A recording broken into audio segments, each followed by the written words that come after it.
Buenos días. Hola, vamos a trabajar un poco hoy en una breve clase con, me parece que la última unidad temática que trabajaron con el profesor es epilepsia, ¿no? Sí, profe. Sí, profe. ¿Pudieron llegar hasta qué punto? ¿Se acuerdan que habíamos trabajado el formato que les sugeríamos manejarse en todas las unidades temáticas, con la definición, la epidemiología, semiología, diagnóstico, pronóstico y tratamiento? ¿Sí?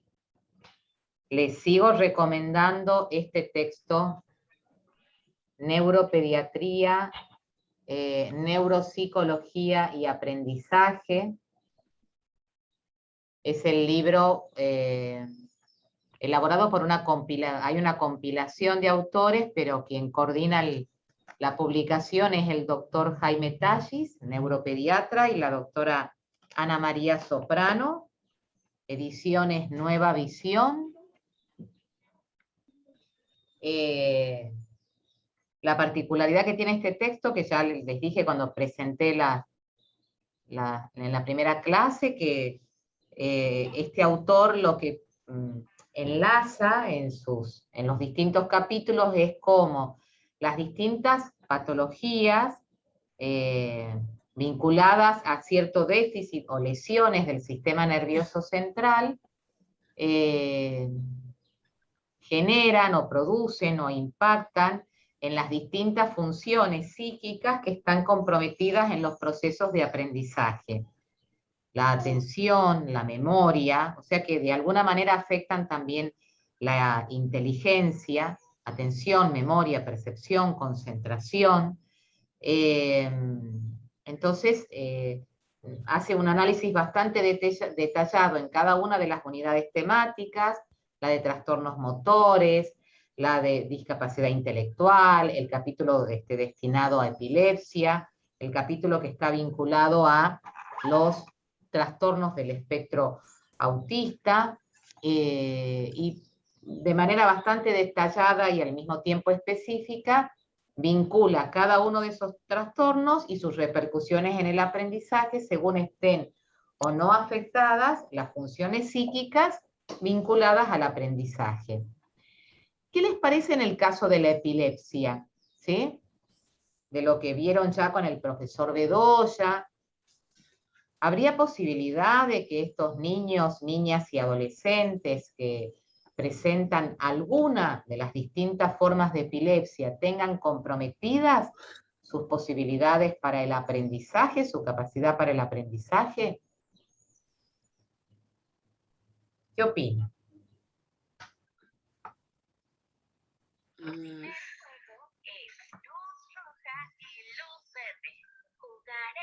Epilepsia y aprendizaje, ¿qué opinan? A ver.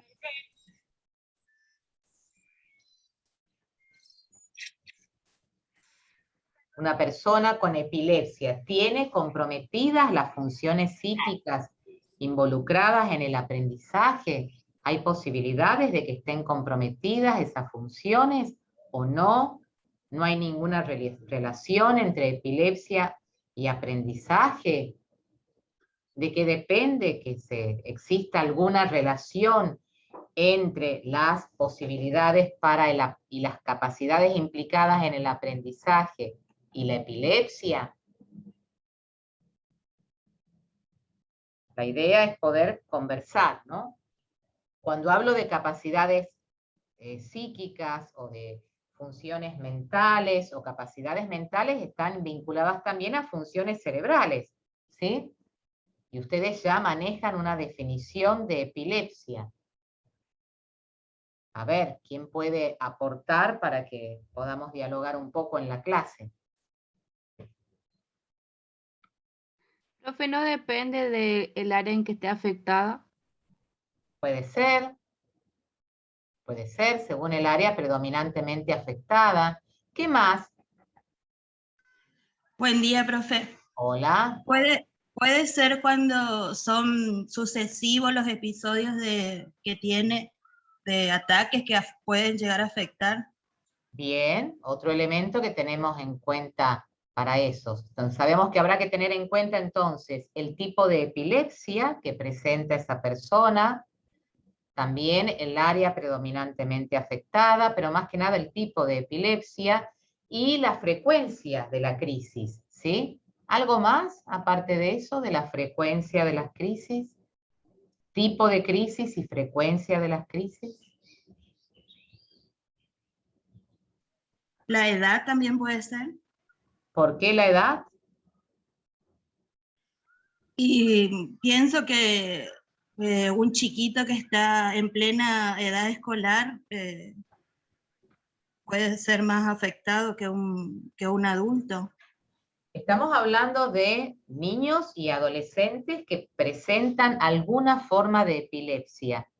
¿Y hasta qué punto la epilepsia afecta en ese niño, niña o adolescente sus posibilidades de aprendizaje? Estamos tomando ese grupo etario, ¿sí?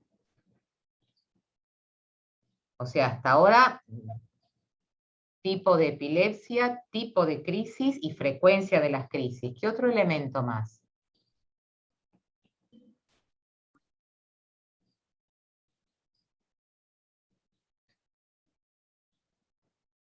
A ver. Hay 43 personas en esta clase. ¿Quién más puede aportar algo en relación a lo que vienen trabajando? ¿Cuáles son las funciones implicadas en el aprendizaje? A ver, pensemos en términos de funciones psíquicas, de capacidades mentales, de funciones cerebrales.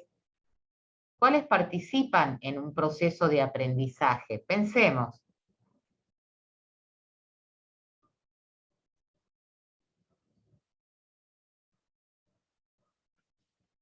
¿Cuáles son las funciones implicadas en el aprendizaje? Bueno, a ver, Verónica Vázquez. Vamos a empezar a pedirles, voy a ser más directiva, porque si espero a que opinen, viene complicada la opinión hoy.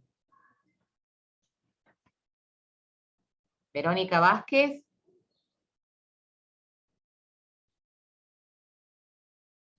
Verónica. O Adriana Vázquez, Ariadna Vázquez. Hola, profe.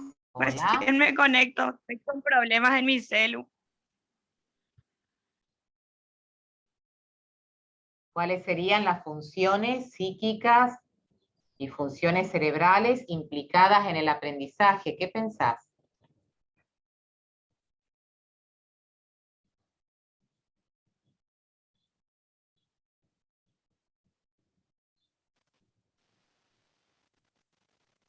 Dayana Infran. Dayana Infran. Hola, profe. ¿Dayana? No. No, Agostina. Bueno, Dayana Infran. Sí, profe. Hola, buenos días. ¿Cuáles? ¿Cómo te va? ¿Cuáles son las funciones psíquicas con sus correlatos en las funciones cerebrales que estarían implicadas en un proceso de aprendizaje?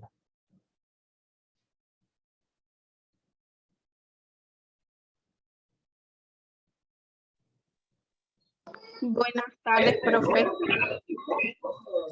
¿Quién habla? Sotelo le habla, profe. Sí, pero espera que estaba esperando que comente algo Dayana Infran. ¿Sí? Dayana, no te vemos.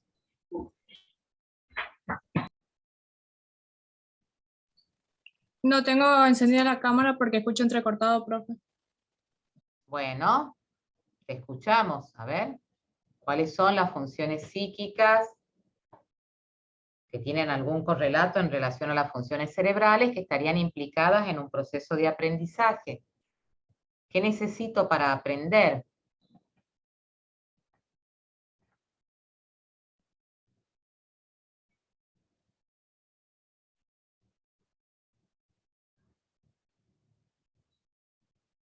Alexia Agüero. Alexia Agüero. Alexia Agüero.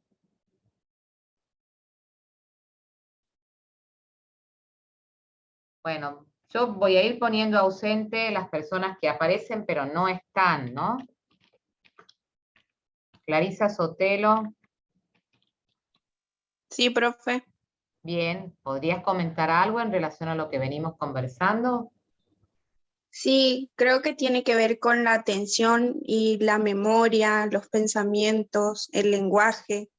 Ujú, los Creo que pensamientos son, no son una función o una capacidad psíquica, ¿sí? Pero ah, tiene que ver con requieren de la atención, de la memoria, de la del concentración, lenguaje. el lenguaje, la inteligencia también, me parece, ¿no?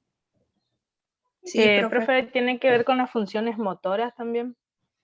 ¿Por qué? A ver, ¿por qué el aprendizaje para vos tiene que ver con las funciones motoras? Porque en el momento de la escritura, por ejemplo, y si vemos que la epilepsia afecta el área de motriz, luego va a tener problemas en cuanto a la motricidad para escribir. Sí, pero a ver, habrá que hacer las adaptaciones curriculares y proveerle a ese niño de los dispositivos didácticos y herramientas que necesita para desplegar su aprendizaje. No sé si tendría tan en cuenta en el caso de la epilepsia lo motor, ¿no? Me parece que eso está más vinculado a los trastornos motores y cuando hablábamos de parálisis cerebral. Pero me parece que estás imaginando como a un niño epiléptico, como alguien que no puede escribir por su trastorno motor. ¿La epilepsia es un trastorno motor? No, para nada. O sea, es de acuerdo a donde el profe nos explicaba que de acuerdo a la funcionalidad o al área afectada, por ejemplo, nos decía si es en el lóbulo occipital, tiene problemas en cuanto a la visión. Y hablaba que si la epilepsia estaba afectada en el área motora, por ahí se veía reflejado, por ejemplo, los movimientos. Puede haber alguna torpeza motora, pero no que complique tanto sus posibilidades de aprendizaje, ¿sí? Claro, sí. Me parece que yo me centraría más Sí, pensando sí, en sí. términos de funciones psíquicas que posibilitan una apropiación de la realidad, para lo cual requiere de cierta inteligencia, y después ver cómo definimos la inteligencia, y si se necesita de la atención, la memoria, la concentración, si está vinculado también al lenguaje, ¿sí? Digo Profe, como para que, porque no, si no es como que todo es igual, más o menos, y me parece que hay una especificidad de la epilepsia, ¿sí? profe, disculpa. Sí, Según lo que tengo entendido, lo que genera que los niños con epilepsia, ¿no? Son dificultad en la concentración también, ¿no? Déficit de atención. sí, sí, serían como las funciones psíquicas implicadas en el aprendizaje. En realidad hemos empezado la clase intentando pensar cuál sería la relación entre, o en qué medida se verían afectadas las posibilidades de aprendizaje en una persona que esa persona presente alguna forma de epilepsia. Hasta ahora fueron diciendo que dependía del tipo de crisis, de la frecuencia de la crisis, y qué más, qué otra cosa más entonces. Yo la padezco, profe, por eso, pero no, Ajá, bien, ¿qué tipo de no, no. epilepsia tenés, Héctor? Y la verdad que no sé, la verdad nunca terminé el estudio, pero sí tuve muchos episodios. Yo viviendo, o sea, me agarró de grande, nomás le digo, ¿no? Tuve muchos episodios de grande y me recetaron, yo estoy medicado en realidad con un medicamento que se llama Heparin, ¿no? Ajá, Un anticonvulsivo. ¿heparina o heparín? Heparin. Pero Y ¿nunca te hicieron el diagnóstico de epilepsia? el definitivo no, me tenía que haber hecho un estudio porque yo vine de Córdoba, yo vivía en Córdoba, yo vine allá y me tenía que haber hecho un estudio que es justamente especializado en corrientes porque acá no había. Y la verdad Ajá. que nunca lo terminé, pero como que igual continúo con el tratamiento, ¿no? claro.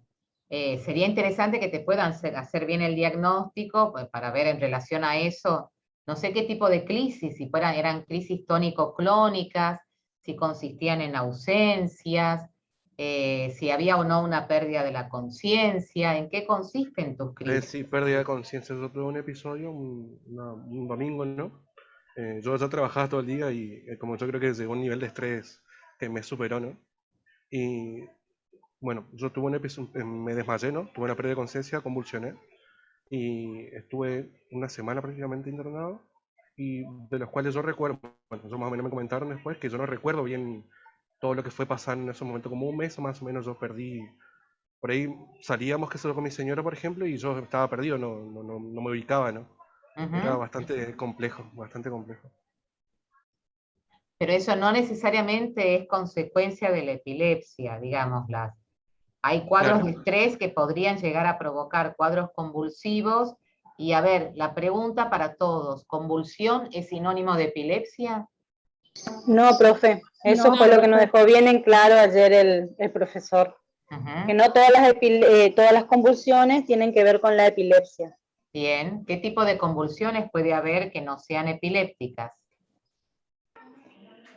Por Por algún una, Cuadro pulmonar, por ejemplo. Pulmonar. Ujú. No, no lo desconocía, pero bueno, si lo trabajaron así con el profesor, puede ser un cuadro Por un pulmonar, cuadro febril. por un cuadro febril, que es muy común, ¿no? Las convulsiones febriles en los niños son muy comunes, no tanto en los adultos, pero también se pueden dar, pero en los niños, y no son convulsiones epilépticas, son convulsiones febriles, ¿sí? Alérgicas también, profe, puede ser. No lo Cuando sabía, le da una alergia con algún medicamento que haya tomado y convulsiona por rechazo al medicamento. podría ser, no lo vi, digamos, pero podría ser alguna. Pero no lo tomaría como causa de convulsiones, como son las convulsiones febriles, pero no sé, ¿qué lo trabajaron así con el doctor Bedoya? ¿Las alergias? Que yo recuerdo había citado el tema del cuadro febril nada más. Claro, me parece que más las convulsiones febriles, puede haber algunos cuadros de desnutriciones severas, puede haber algunas situaciones de estrés extremo que pueden llegar a provocar un cuadro convulsivo. Puede haber, también. no, a ver, perdón, no es alergia, como para corregir un poco lo que acaba de decir una compañera. Puede hacer una reacción como un efecto colateral o como algún efecto contraindicado, digamos, en el caso de la incompatibilidad de algunos medicamentos, o algún tipo de medicamento que provoque la convulsión, pero como un efecto colateral, no en términos de una alergia, digo para que no quede como una confusión ese concepto, ¿no? Ahí ponen también la hipoglucemia, puede darse también en cuadros de hipoglucemia. Entonces, las convulsiones pueden darse en numerosos cuadros clínicos que no necesariamente suponen convulsiones epilépticas. O sea que a la hora de pensar en un carácter trazador o marcador de la epilepsia, si uno dice la convulsión es sinónimo de epilepsia, no necesariamente. Las convulsiones pueden darse en distintas patologías y en distintos cuadros clínicos, ¿sí? Esto que menciona Héctor, bueno, habría que ver, digamos, él habla de que fue en un pico de estrés, de todas formas, bueno, evidentemente le hicieron algún diagnóstico de epilepsia, no sé cuántas veces se habrán repetido esas crisis, pero bueno, ustedes también trabajaron en una clasificación de la epilepsia, y de acuerdo a eso, crisis parciales, crisis generalizadas, petit mal o crisis vinculadas a las ausencias, y la diferenciación en relación a las convulsiones febriles u otro tipo de convulsiones como consecuencia de otros procesos, ¿sí? ¿Qué otro elemento más tendrían en cuenta a la hora de pensar en qué aspecto de la enfermedad epiléptica yo voy a tener en cuenta para pensar si tiene o no repercusiones desde el punto de vista neuropsicológico y que compliquen las posibilidades de aprendizaje. Dijimos tipo de crisis, frecuencia de las crisis. ¿Qué más?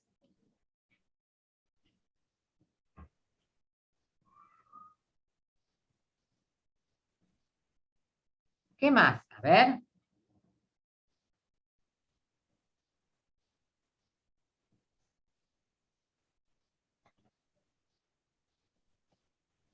Preguntar cuándo esa persona empezó a tener las crisis. Vieron que yo les preguntaba recién a Héctor cuándo tuvo esa crisis, cuándo ocurrió. Él mencionó como qué es lo que le pasó, que estaba en Córdoba, que estaba trabajando bastante. Evidentemente ya era una persona adulta y ya tenía su familia constituida, ¿no?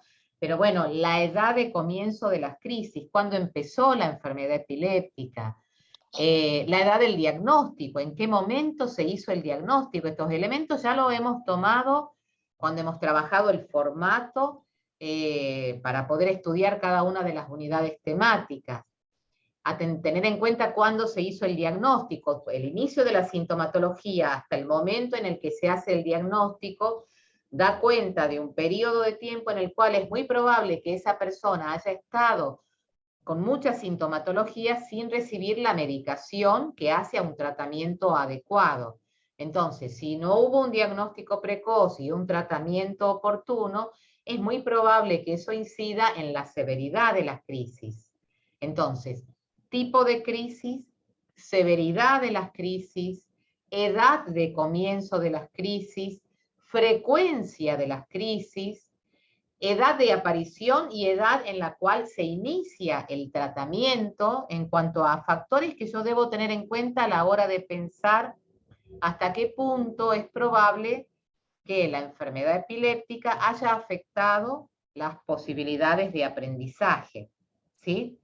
Las causas también, el tipo de epilepsia, según el tipo de causas, según el área predominantemente afectada, también la medicación que recibe. Yo no sé muy bien, eso nos podría ayudar bastante el doctor Bedoya, pero la medicación anticonvulsivante y la medicación antiepiléptica suele traer como efectos colaterales afectaciones de la atención, la concentración, producen algunas veces como un embotamiento afectivo, algunas producen también estados de somnolencia y afectan necesariamente los procesos que tienen que ver con la atención y la concentración. Es más, hubo una época en la que se sugería justamente en la medida de lo posible, controlar o reducir al mínimo las dosis, si eso posibilitaba, por las implicancias que tienen los medicamentos anticonvulsivantes y antiepilépticos en las funciones vinculadas a la atención, a la concentración y que tienen que ver con el aprendizaje. Entonces, edad de comienzo de las crisis, duración de la enfermedad, hace cuánto que esa persona presenta la enfermedad epiléptica, el tipo de crisis, la severidad de las crisis, la frecuencia de las crisis, la distancia entre la aparición de los síntomas y el momento en el que se hizo el diagnóstico y empezó a recibir la medicación, la etiología, la edad de comienzo del tratamiento, el tipo de medicación recibida y la duración de ese tratamiento. ¿Está más o menos hasta ahí? Serían factores de la enfermedad epiléptica que se vinculan con impedimentos neuropsicológicos, ¿sí? Y el texto, les leo un poco esto porque es interesante. En un individuo con crisis frecuentes, es probable que el número de ataques sea mayor.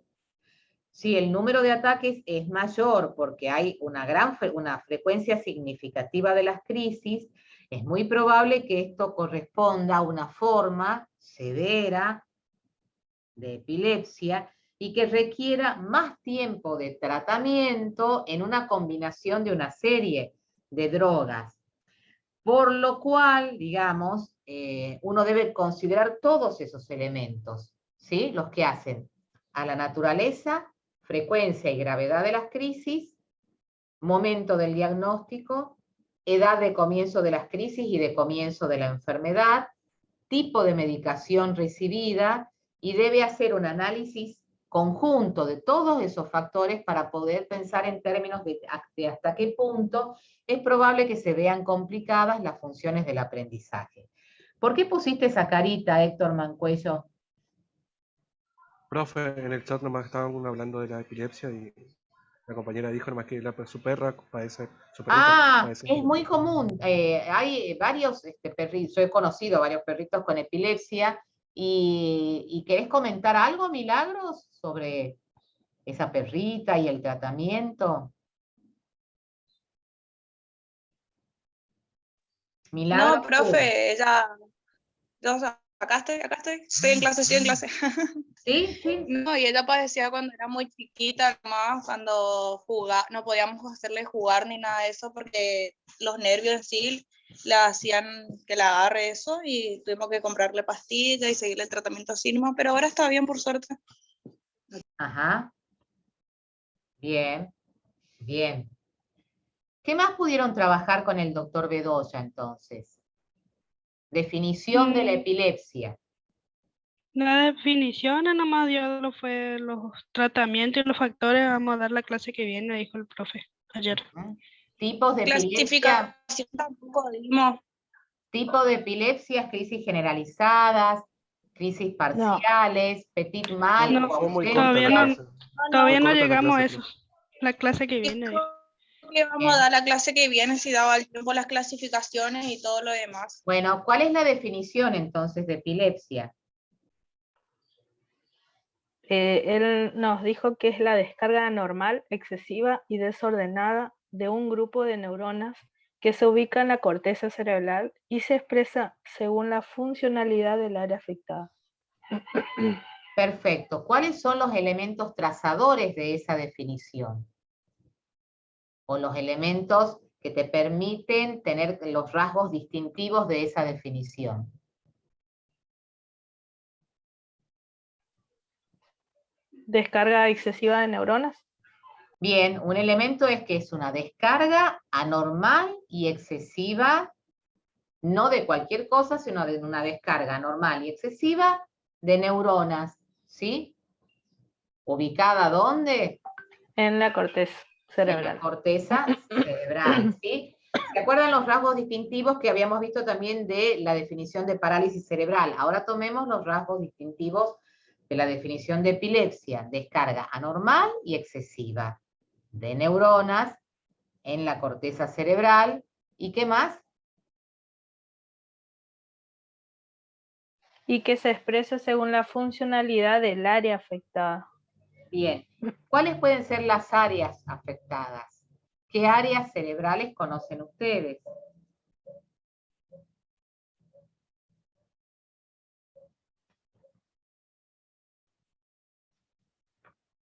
La cara, profe, por ejemplo, puede ser. ¿Área cerebral? ¿La cara? Ah, no, perdón. ¿Qué Ahí área está, del cuerpo? motora primaria, Área área del cuerpo, occipital. Área occipital. ¿Qué más? Motora primaria. Motora. Ustedes se acuerdan que tenemos, digamos, ¿cuáles son las áreas? Para pensar en términos de localización de la lesión y de los hemisferios cerebrales. Tienen que tener siempre, digamos, muy presente los conceptos de neuroanatomía para poder transitar con más fluidez y con más destreza neuropsicopatología, ¿sí? Hay un área fundamentalmente motora y hay un área fundamentalmente sensitiva. ¿Hay alguna área vinculada más a la motricidad y otra área vinculada más al lenguaje desde el punto de vista de las localizaciones cerebrales y los hemisferios cerebrales? El área de Broca. Ajá. El lóbulo temporal. Bien. ¿Dónde estaría localizado el lóbulo temporal?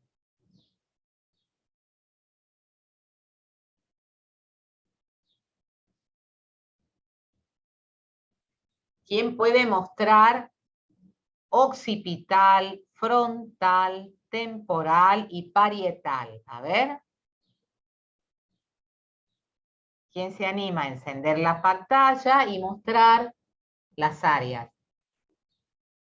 Temporal, frontal, parietal y occipital. Profe, la occipital está, digamos, como en la parte de la nuca, Ajá. y el temporal está en la parte del oído, y el parietal está como acá en el huequito de arriba, y el frontal está en la parte de la frente.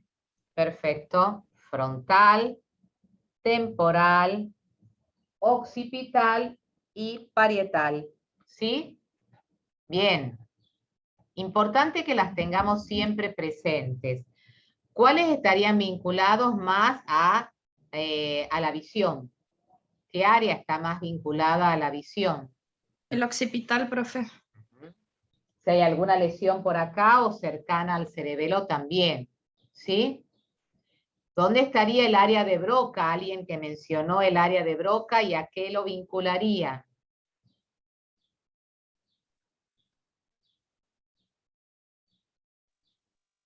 Al lenguaje, profe. Al lenguaje, ¿sí?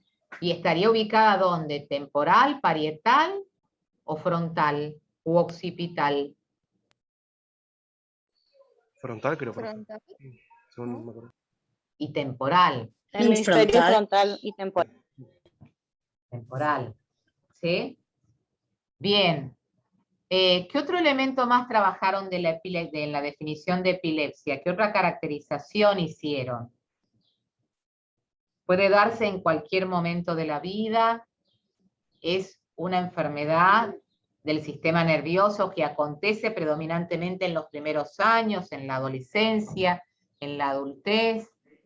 El profe dijo que te puede agarrar en cualquier transcurso de tu edad. No hay algo específico ni concreto que o cuando nací, morí, antes de morir o algo, sino en cualquier estadio de tu vida. Bien, perfecto, que esa es otra Que a diferencia. veces, ¿Sí? a veces se sabe el por qué, a veces no, y se puede tener controlado a través de los medicamentos. ¿Cómo, perdón, no te escuché, Carolina? ¿Qué dijiste? A veces se puede saber el motivo de la epilepsia, como también a veces no se puede saber, no se encuentra el motivo, y se puede mantener controlado a través de los medicamentos. ¿Y cómo se denominan las epilepsias donde no se conoce la causa? Idiopáticas. Hay formas de epilepsias en las cuales se logra establecer claramente la etiología y poder medicarlas y tienen un tratamiento oportuno. Y hay formas de epilepsias donde no tienen claramente especificada la etiología. Bien, ¿qué más? A ver, ¿qué más pudieron trabajar? ¿Qué les quedó en claro? ¿Qué dudas quisieran que pudiéramos trabajar? Lo que me cambió para siempre fue, no es sinónimo de epilepsia no es sinónimo de convulsiones, que puede ser una de las, depende del área que está afectado, pero no es siempre. Y que a veces no sale por un electroencefalograma, ¿se llama? Hay formas de epilepsia que no aparecen en el registro electroencefalográfico. Sí, sí, tal cual. Sí. EEG, electroencefalograma. Sí. Bien, Rodolfo. Y nos dijo Criptogénicas, perdón, está bien, Tatiana Sánchez, criptogénicas. Sí. No, ¿qué? pero las criptogénicas es en las que es desconocido el origen. Ajá. Yo dije mal las idiopáticas. Criptogénicas son las formas de epilepsias en las que es desconocido el origen. ¿Sí? Lo que me quedó para siempre es que dice que el folclore formoseño dice, tenés que meterle el dedo en la boca y estirarle la lengua. Y él nos dijo que no, que le pongamos de costado, que si un alumno tiene así un episodio, ponerle de costado y decirle a la gente que se retire un poco porque para que el aire circule. Exacto. Eso es lo que entendí. Sí, Profe, sí, le sí. quiero hacer una consulta sobre justamente el tema de las convulsiones y la epilepsia. A mí me había dicho el médico si cuando sufrí más de un episodio, que te diagnostican ya con epilepsia, o sea, que dicen que es, y ahí te mandan a hacer el estudio. A mí me hicieron así por lo menos. Perdón, no, hablaste muy ligero. Perdón, mi micrófono. Sí. A mí me dijo el neurólogo que cuando hay más de un episodio de convulsiones, normalmente se diagnostica con epilepsia. Y ahí se hace el estudio previo, justamente ese estudio que me tenía que hacer yo, ¿no? Qué ligero que hablas. En realidad, bueno, no sé si... La verdad que tendríamos que preguntarle al doctor Bedoya. Yo no diría que si tenés más de 2 crisis convulsivas amerita el diagnóstico de epilepsia. Me parece que siempre hay que indagar el origen de esas convulsiones, cuál es la etiología, como para poder especificar si se trata o no de algún tipo de epilepsia. Y a partir de ahí poder diferenciar si son crisis tónico-clónicas, si son crisis parciales, o crisis generalizadas, o crisis complejas, y de acuerdo a eso, vinculado además el tipo de epilepsia con la etiología, poder llegar a una forma de tratamiento, pero no me atrevería a decir, de todas formas no soy médica, si bastaría con haber tenido 2 episodios convulsivos para hacer directamente el diagnóstico de epilepsia, ¿sí? Sí. Yo le comento, eso me dijo el neurólogo cuando yo me fui a atender. Después del segundo episodio, ya me había comentado ese tema, porque la primera vez no me habían, si bien yo estuve internado, todo eso, no es que me habían medicado todavía, ¿sí? Contra eso. Después del segundo episodio, ya sí. Él me acuerdo ese comentario que me había hecho.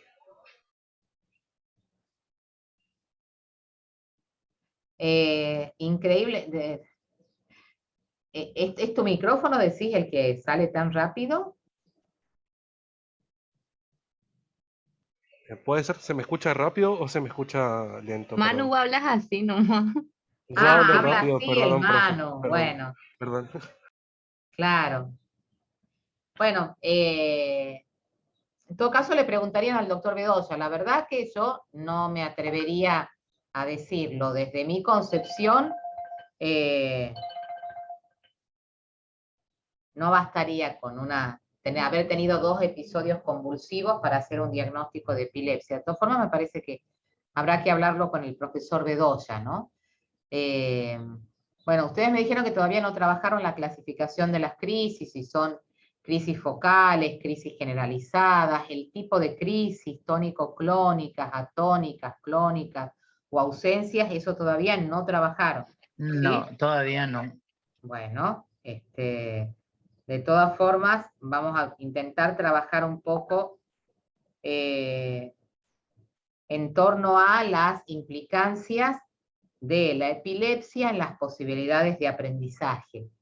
Una persona que tenga epilepsia, dijimos entonces que puede llegar a tener complicadas sus posibilidades de aprendizaje, ¿sí? Y que eso va a depender entonces de una serie de factores que los especificamos al comienzo de las clases. ¿Puede haber una persona que tenga epilepsia y que no tenga dificultades de aprendizaje?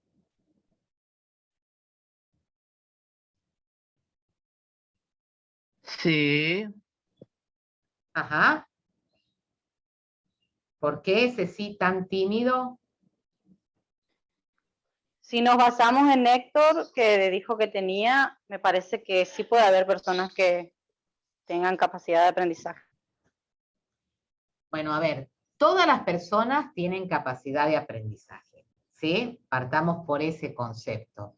En segundo lugar, una persona con epilepsia, ¿puede llegar a tener dificultades en el aprendizaje? Sí, puede llegar a tener. Siempre lo tenemos que plantear en términos hipotéticos. ¿Por qué? Bueno, eso va a depender entonces de tipo de epilepsia, tipo de las crisis, frecuencia y severidad de las crisis, tipo de medicación recibida, ¿sí? Y edad de comienzo de las crisis. ¿Puede haber personas que tengan epilepsia y que no tengan dificultades de aprendizaje? Sí. ¿De qué va a depender? Que tal vez esa persona tenga una forma leve de epilepsia, no tenga crisis muy frecuentes ni tampoco muy severas, y que reciba una medicación que no produzca efectos o no tenga contraindicaciones o no tenga efectos colaterales que afecten la atención, la memoria o la concentración, que serían las funciones psíquicas y funciones cerebrales que están implicadas en el aprendizaje, ¿sí? ¿Puede haber una persona que tenga epilepsia y que además tenga discapacidad intelectual? ¿La epilepsia es sinónimo de discapacidad intelectual? Son dos preguntas.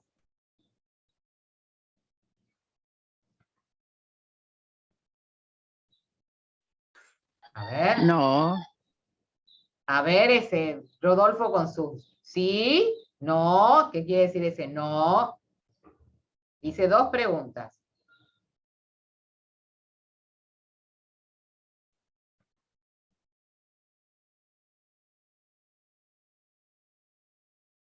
Depende, profesora, es complejo. Profe, Puede repite decir la que pregunta. sí o que no. Pregunté si epilepsia de alguna manera era sinónimo de discapacidad intelectual o de retraso mental, ¿sí? Y la segunda es si una persona que tiene epilepsia además puede tener una discapacidad intelectual.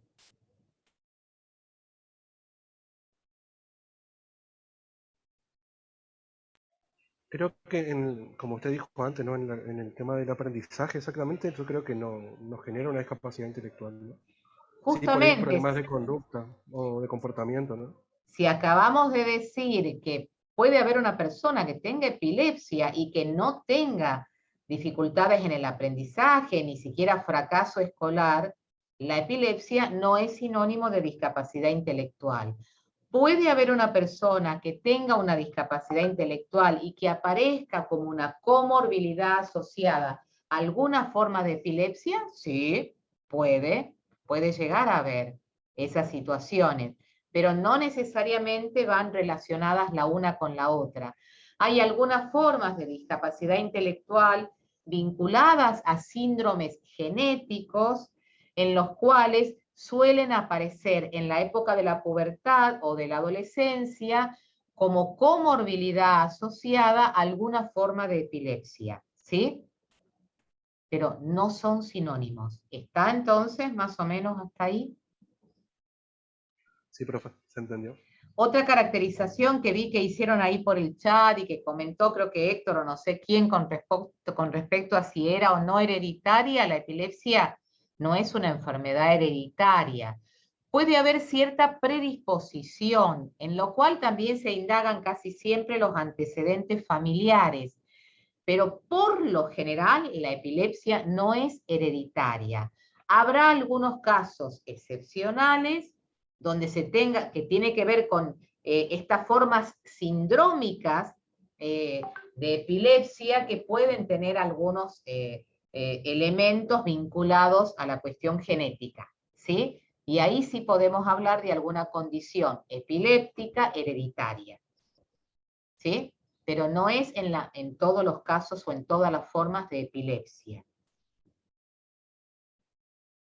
A ver, ¿alguna pregunta más, alguna duda más que nos permita avanzar en esto? Ah, dijo, perdón, tomo lo que dijo Héctor. Héctor dijo que es probable que, depende de estos factores vinculados a la enfermedad epiléptica, que en algunas personas no presenten dificultades en el aprendizaje y por lo tanto no tengan fracaso escolar. Pero sí, dijo él, que era muy probable que podía quedar afectada la conducta y la personalidad, dijiste, Héctor. El comportamiento, sí, la conducta de comportamiento. Profe. Bueno, el comportamiento. Podría ser. ¿Por qué? ¿Por qué podría ser? Según lo que yo, obviamente, cuando yo investigué un poquito y había leído sobre que generaba déficit de atención, ¿no? Y problemas de comportamiento, por ahí, más que nada. Sí, el déficit de atención, por ahí que afecta a la concentración y que complica algunas veces las funciones que tienen que ver con el aprendizaje. No sé si tanto con la conducta, ¿sí? Yo le digo lo que recuerdo nomás, profe, disculpe. Claro, no, pero está bien lo que planteás, ¿sí? Que es lo que leíste alguna vez. Pero a ver, ¿quién más puede aportarnos? ¿Por qué podría haber algún impacto a nivel de la conducta o del comportamiento si una persona presenta una forma de epilepsia.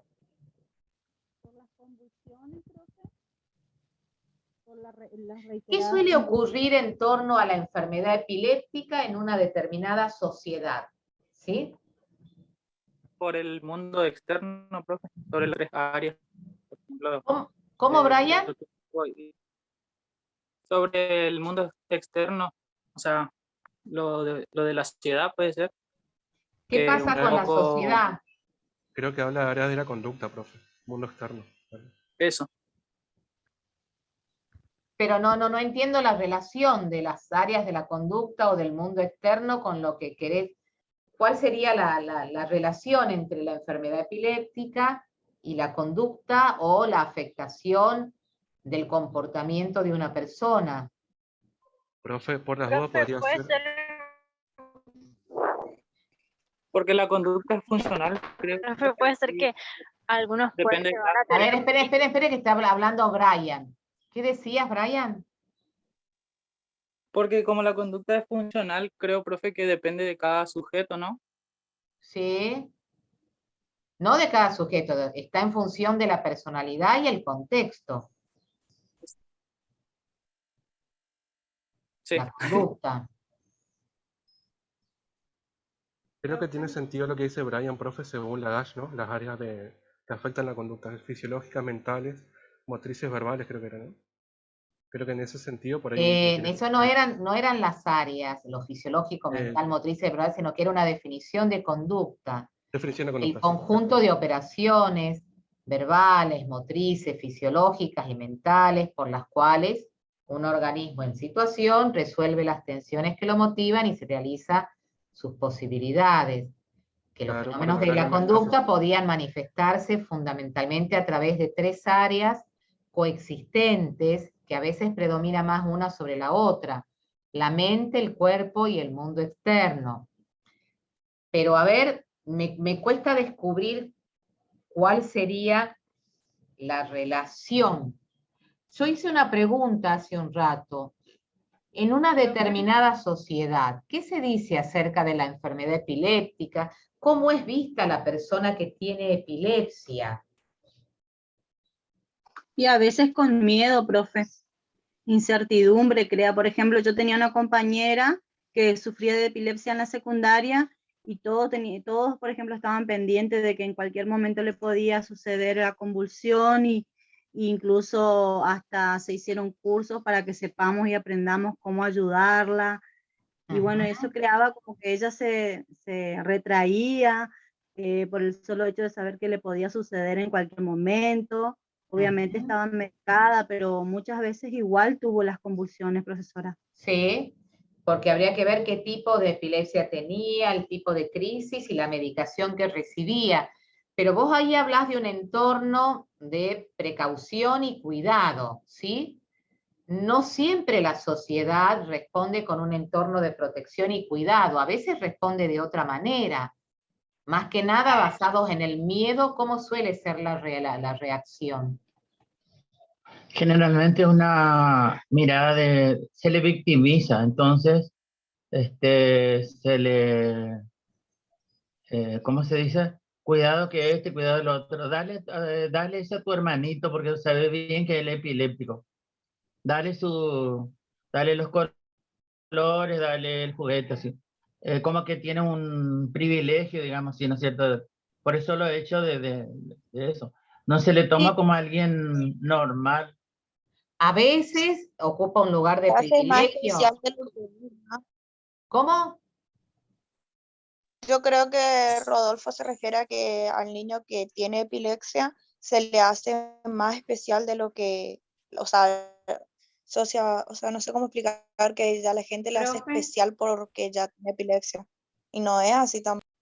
Tiene que ver con la sobreprotección que hacen, en lo que decía Rodolfo, tiene que ver con la sobreprotección. Eso. Y en cuanto a lo que usted proponía, esto de la sociedad, muchas veces por falta de conocimiento nosotros actuamos de diferentes maneras. Por ejemplo, la compañera hablaba que se dictaron cursos en el colegio y hay gente que está desinformada y por ahí reacciona de diferentes maneras.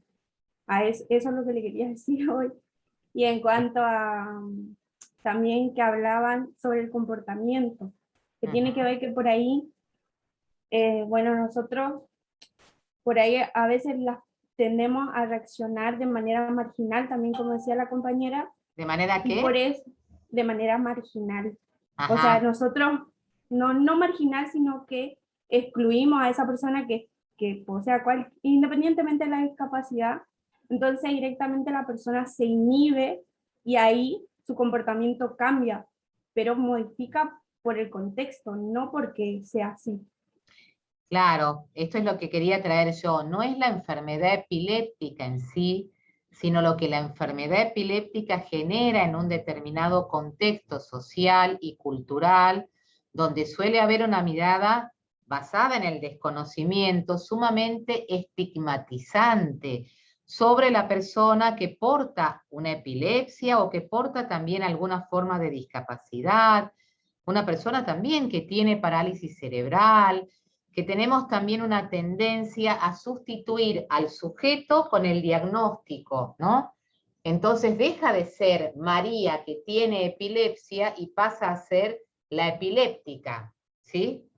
Ojalá, aunque sea que fuera María la epiléptica, pero a veces hasta sustituye al nombre. Entonces la enfermedad pasa a ocupar el lugar del sujeto y el sujeto deja de ser alguien que tiene epilepsia, que tiene parálisis cerebral, que tiene discapacidad intelectual, que tiene diabetes, que tiene una patología cardíaca, ¿sí? Que tiene lupus. Entonces paso a sustituir a la persona y la transformo casi en un objeto e incluso lleva ya el nombre de una determinada patología.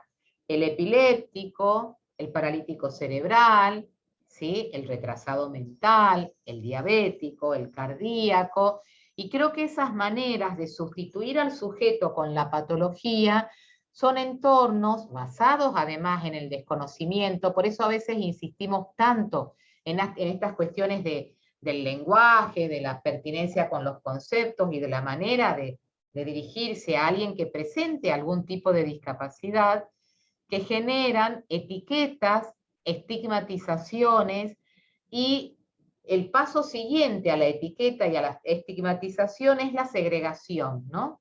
Discrimino, segrego, y esa persona queda excluida, ¿no?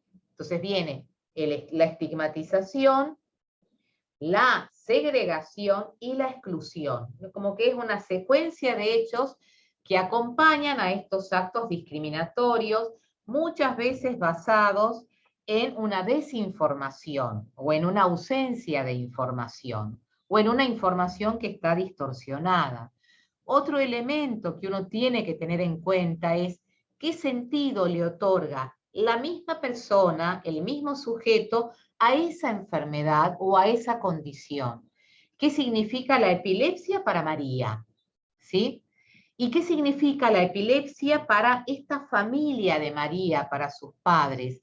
Hay familias tal vez muy marcadas por esta enfermedad y que de acuerdo a la severidad de la enfermedad, en familiares que tal vez ya fallecieron, este niño que viene a nacer y que en un determinado momento de su vida genera alguna forma de epilepsia, viene con ese pasado y esa historia familiar en la cual la enfermedad ha ocupado un lugar determinado. El sentido que yo le otorgo a la enfermedad, el sentido que le otorgo a la discapacidad, el mismo sujeto y también la familia tienden a profundizar, ¿sí?, el daño, o bien, de acuerdo al tipo de mirada, si es una mirada más desestigmatizante y no tan estigmatizante, puede contribuir más a un alivio y a una no profundización del cuadro y no generar mayor invalidez. Ustedes creo que trabajaron también en el curso introductorio, que a mí me encanta ese artículo de Liliana Pantano, que creo que es la que diferencia entre el déficit, siempre me olvido los términos, la discapacidad. Discapacidad, minusvalía y la minusvalía, ¿sí? déficit, discapacidad y minusvalía, donde hace jugar estos tres conceptos y dice, una cosa es cuando existe una determinada lesión y esa lesión provoca algún tipo de déficit, ¿sí? Pero no necesariamente debe quedar esa persona en un lugar de menor valor, que ahí es donde se genera esta mirada desde la minusvalía. Estos relatos que traen sus compañeros, donde hay entornos familiares de mucha sobreprotección, o hay entornos familiares donde, en un intento de negar la realidad por lo doloroso, o por el dolor que le genera la percepción del diagnóstico de epilepsia, si tienen una idea de que la epilepsia es una patología crónica, que produce mucho deterioro, puede haber esa idea y esa fantasía asociada a la epilepsia, es probable que muchas familias intenten frente a eso esquivarle al diagnóstico, negarlo al diagnóstico, y a veces someten a estos niños o a estas niñas o a estos adolescentes a una serie de exigencias o los someten a una serie de tratamientos mágicos intentando hacer desaparecer algo que ya está instalado, donde uno lo que tiene que trabajar a partir del diagnóstico es que reciba el tratamiento adecuado, pero no borrar el diagnóstico, ¿sí? Entonces, a veces los entornos de sobreprotección generan mayor discapacidad que la que el sujeto tiene. Entonces solemos decir que ese niño es potencialmente mucho más capaz, ¿sí? O es que tiene un rendimiento que está por debajo de sus posibilidades. ¿Se entiende esto? Hay niños que uno los ve en su funcionamiento vinculados a la discapacidad intelectual o al retraso mental, que funcionan como niños que tienen un funcionamiento muy por debajo de sus posibilidades. Un niño con un retraso mental leve, que podría acceder a la lectoescritura, sin embargo uno lo ve a nivel de su autovalimiento y de sus aprendizajes, que funciona como si tuviera una discapacidad mucho más profunda, por debajo, rendimiento por debajo de sus posibilidades. Y eso tiene que ver con el sentido y el significado individual, familiar y social que le asignamos a esa patología, a esa enfermedad o a esa condición. Cuando son entornos muy estigmatizantes y que discriminan a los sujetos que portan una determinada patología o una determinada discapacidad, se generan condiciones que profundizan el deterioro en lugar de ser facilitadoras de, digamos, de un desempeño más acorde a sus propias posibilidades. ¿Se entiende lo que estoy diciendo? Sí. Sí, esto hace referencia a cuando nosotros decimos que la discapacidad es un problema social. Totalmente, totalmente, porque el significado social otorgado a la discapacidad, cuando no hay entornos informativos claros con respecto a qué es la discapacidad, lo que genera es entornos discriminatorios, segregatorios y excluyentes, que tienden a profundizar la discapacidad. Sí, totalmente. Es un problema social y está asociado al significado otorgado a la discapacidad. Que una de las formas de poder enfrentarse a eso es justamente a través de la concientización, de la información adecuada, no fatalista, porque si no viene esto también que plantea Rodolfo, cuando convierto a alguien en víctima, ¿sí? Y a veces la persona no encuentra mejor lugar en el cual identificarse y poder posicionarse frente a los demás que es desde la condición de víctima, lo cual de alguna manera le da ciertos beneficios, pero que a la larga son más las desventajas. El beneficio sería que son, digamos, gozan de la atención de muchos, pero por otro lado, digamos, también se lo excluye de determinadas obligaciones, pero por otro lado el riesgo es que uno tiende a profundizar el deterioro que ya de por sí tiene en función de la patología que presenta. Traigo esto porque lo tomo en términos de las distintas patologías o enfermedades vinculadas a lesiones o a un mal funcionamiento del sistema nervioso, ¿sí? Sea una parálisis cerebral, puede tratarse de una discapacidad intelectual o de alguna forma de retraso mental, un trastorno del espectro autista o alguna forma de epilepsia. ¿Vamos más o menos entendiendo hasta ahí? Sí, profe, bien, bien. Bien. Entonces vimos un poco la relación entre epilepsia y el aprendizaje. Bueno, esto va a depender de que, según el área predominantemente afectada, el tipo de crisis, la intensidad y la duración de las crisis, la frecuencia de las crisis, el tipo de medicación que recibe, era probable o no de que se vean afectadas distintas funciones que están implicadas en el aprendizaje. La atención, la memoria, la concentración y que hacen a la inteligencia. ¿Sí? Epilepsia y discapacidad intelectual, ¿son sinónimos? No. ¿Sí?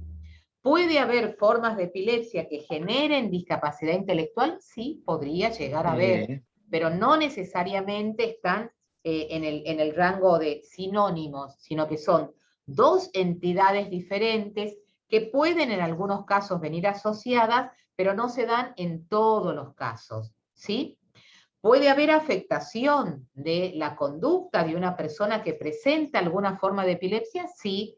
En todas las formas, no necesariamente una persona que tenga epilepsia va a presentar algún tipo de trastornos de conducta.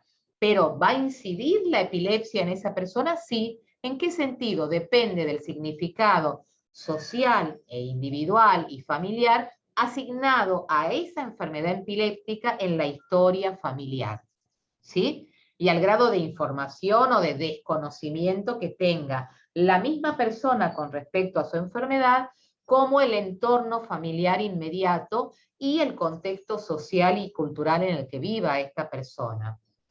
¿El lenguaje puede verse afectado? Puede llegar a ser, ¿en virtud de qué? Tipo de crisis, tipo de epilepsia, y si el deterioro que produce la medicación pudiera afectar las posibilidades de un lenguaje, pero más que nada desde el punto de vista fonoarticulatorio, ¿no? La posibilidad de vocalizar, pero no desde otro punto de vista. Se puede llegar a afectar el lenguaje expresivo, pero siempre habrá que tener en cuenta este contexto, ¿sí? ¿Puede afectar la estima o autoestima de esta persona? Y sí. ¿De qué va a depender?